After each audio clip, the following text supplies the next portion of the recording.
5 समस्याएं और एक समाधान। जी हाँ, यदि आप आर्थिक तंगी से परेशान हैं और घर में आपके फाइनेंशियल क्राइसिस चल रहा है, या फिर आपके शरीर में कोई ना कोई बीमारी चल रही है जो लंबे समय से आपको परेशान कर रही है, या फिर आप अकेलापन महसूस कर रहे हैं और आपको एंजाइटी इश्यू बहुत है, या फिर आपके रिश्ते में तनाव चल रहा है और आपको लगता है कि ब्रेकअप होने की संभावना है, या आपके वैवाहिक जीवन में समस्या चल रही है, या फिर आप अपने करियर में स्ट्रगल कर रहे हैं, तो इन पांचों समस्याओं का एक समाधान है जो मैं अभी आपको इस वीडियो में एक्सप्लेन कर रहा हूं। इसके लिए आपको डेली भगवत गीता पढ़नी है। इसके लिए मैंने एक चार्ट बनाया है जो आपको अभी स्क्रीन के ऊपर दिख रहा है। इस चार्ट के अकॉर्डिंग आपको डेली 3 अध्याय भगवत गीता के पढ़ने हैं। जैसे कि पहले दिन आपको पहला, दूसरा और तीसरा अध्याय पढ़ना है। दूसरे दिन आपको पढ़ना है चौथा, पांचवा और छठा। जो सीक्वेंस मैंने इस चार्ट के अंदर मेंशन की है, आपको उसी सीक्वेंस में भगवत गीता पढ़नी है। आपको एवरीडे 3 अध्याय पढ़ने हैं, लेकिन इसके लिए कुछ कंडीशन है, कुछ शर्त है, कुछ गाइडलाइंस है जो मैं भी आपको एक्सप्लेन कर रहा हूं। आप चाहें तो चार्ट का स्क्रीनशॉट ले सकते हैं और चार्ट का लिंक मैंने डिस्क्रिप्शन में मेंशन किया है, वहां से भी आप डाउनलोड कर सकते हैं। तो डेली 3 अध्याय भगवत गीता के पढ़ने हैं। जैसे कि पहले दिन मैंने लिखा है पहला, दूसरा, तीसरा। दूसरे दिन मैंने मेंशन किया है चौथा, पांचवा, छठा। तीसरे दिन सातवां, आठवां, नौवां। तो ऐसे 3 अध्याय हर दिन पढ़ने हैं। टोटल 41 डेज यानी 41 दिनों तक आपको भगवत गीता पढ़नी है। बट एक बात का ध्यान रखना है कि जो सीक्वेंस मैंने इस चार्ट के अंदर मेंशन की है, आपको उसी सीक्वेंस को फॉलो करना है। आपको सीक्वेंस को चेंज नहीं करना है। यानी जिस दिन जो अध्याय लिखे हैं, मेक श्योर कि उस दिन वो ही अध्याय आप पढ़ेंगे। अब हम बात करते हैं इसमें आपको स्टार्ट कैसे करना है। देखिए, पहले दिन आपको अपने घर के पूजा स्थान में, जहां पे भी आप पूजा करते हैं, वहां पे बैठ के भगवान के सामने आप घी का दीपक, पानी का कलश और अगर गूगल धूप है तो वो भी आप जला दीजिए। एक कलश आपको अपने लिए भी रखना है। अब जो कलश आपको अपने लिए रखना है वो सिर्फ पहले दिन ही रखना है, क्योंकि उससे आप संकल्प लेंगे। तो पहले दिन घी का दीपक, पानी का कलश और गूगल धूप आप कर दीजिए भगवान के लिए, और एक कलश आप अपने लिए भी रखिए। फिर जो कलश आपने अपने लिए रखा है उसमें से थोड़ा सा पानी आपके राइट हैंड में लेंगे, जैसे हम चना मत लेते हैं वैसे ही। फिर आप अपने हाथ को ऐसे रखेंगे और फिर भगवान कृष्ण का ध्यान लगाएंगे। अगर संभव हो तो भगवान कृष्ण का तस्वीर आपके सामने रखिए, या फिर पूजा स्थान में अगर नहीं है तो लाके रख दीजिए। फिर भगवान कृष्ण का आप अपने अंदर ध्यान लगाएंगे और फिर भगवान कृष्ण को आंखें बंद करके मन के अंदर प्रार्थना करेंगे। आप ऐसा कहेंगे, हे कृष्ण भगवान, मैं ये भगवत गीता का अनुष्ठान करने जा रहा हूं या फिर अनुष्ठान करने जा रही हूं। अगर इस दरमियान मुझसे कोई गलती हो जाती है तो मुझे माफ कर दीजिए, मुझे अपना आशीर्वाद दीजिए। ऐसा बोल के भगवान के चरणों में जल अर्पित कर दीजिए, यानी कि आपने जमीन पे जल छोड़ दिया।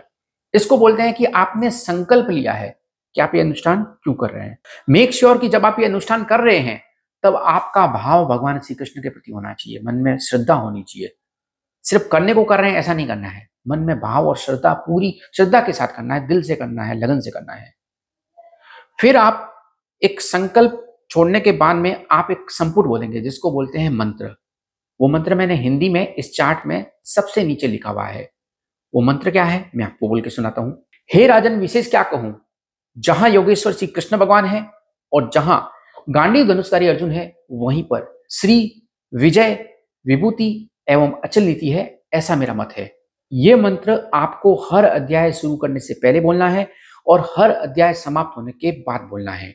यानी कि जब आप पहला अध्याय पढ़ रहे हैं तो उससे पहले ये मंत्र बोलेंगे, और जब पहला अध्याय आपका समाप्त हो जाए तो उसके बाद भी ये मंत्र बोलेंगे। फिर जब आप दूसरा अध्याय शुरू करते हैं तो उससे भी पहले और उसके भी बाद, फिर तीसरा अध्याय शुरू करने से भी पहले और तीसरा अध्याय खत्म होने के बाद में भी आपको ये मंत्र यानी संपुट लगाना है।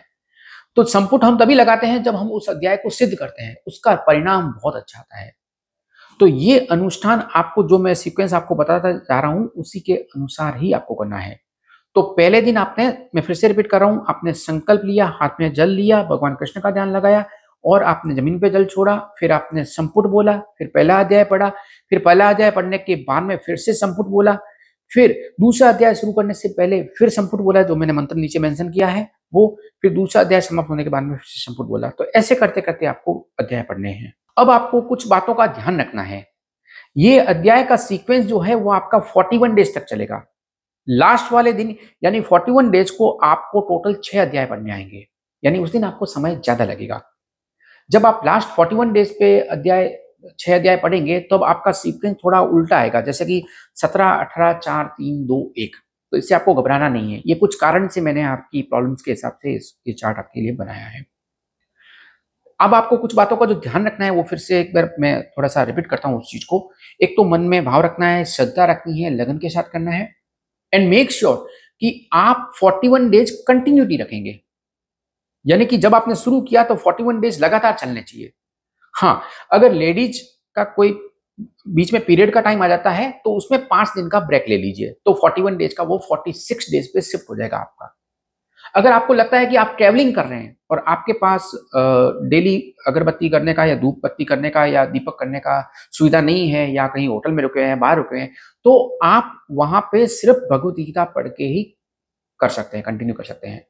जहाँ आपने घर में स्टॉप किया या जहाँ पे आपने घर में कंप्लीट किया जिस दिन, उसके आगे वाला दिन आप अपनी ट्रैवलिंग में भी कर सकते हैं। अगर आप ट्रेन में बैठे हैं, गाड़ी में बैठे हैं, फ्लाइट में बैठे हैं, तो वहाँ साफ-सफाई देख लीजिए, वहाँ पे बैठ के और पालकी मार के और आप कर सकते हैं। होटल में बैठे हैं, तो भी आप अपना आसन साथ में लेके जा सकते हैं, भगवद गीता साथ में कैरी कर सकते हैं, वहीं पे भी बैठ के कर लीजिए। लेकिन मेक श्योर कि आप वहाँ पे साफ-सफाई वाली जगह पे बैठ के और सफाई के साथ में आप करेंगे।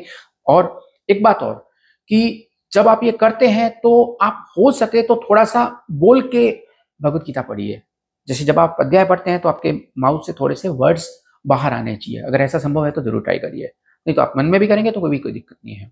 मेक श्योर कि जब आप 41 डेज़ तक भगवद गीता का ये अनुष्ठान कर रहे हैं, तो उस दरमियान आपको अपनी डाइट को प्योर वेज ही रखना है। यानी कि शुद्ध शाकाहारी खाना ही खाना है। इसके अलावा आपको इस बात का ध्यान रखना है कि जब आपके तीनों अध्याय एवरी डे कंप्लीट हो जाएँ, तो भगवद गीता की बुक के पीछे आरती दी रहती है। आप उस आरती को भी गा सकते हैं। अगर आप ट्रैवलिंग में हैं या होटल में हैं, बाहर कहीं हैं, तो ऐसे बोल के सबको सुनाने की ज़रूरत नहीं है, आप मन में भी आरती कर सकते हैं।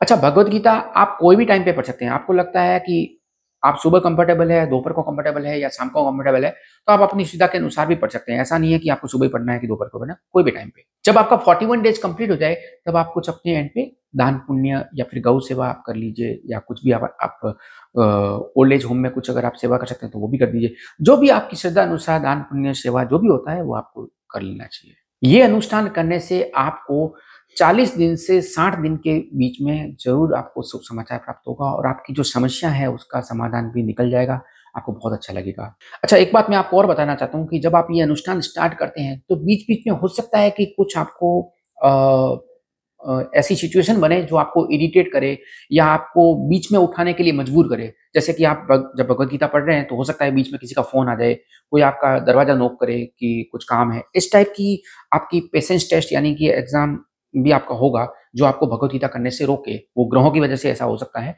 लेकिन आपको उससे घबराना नहीं है। आपको अपना कंटिन्यूटी पे रखना है अपना अनुष्ठान। अगर आपको इस अनुष्ठान से रिलेवेंट कुछ भी कन्फ्यूजन है या आपकी कुछ क्वेरी है, तो आप कमेंट कर दीजिए, मैं उस पे रिप्लाई कर दूँगा।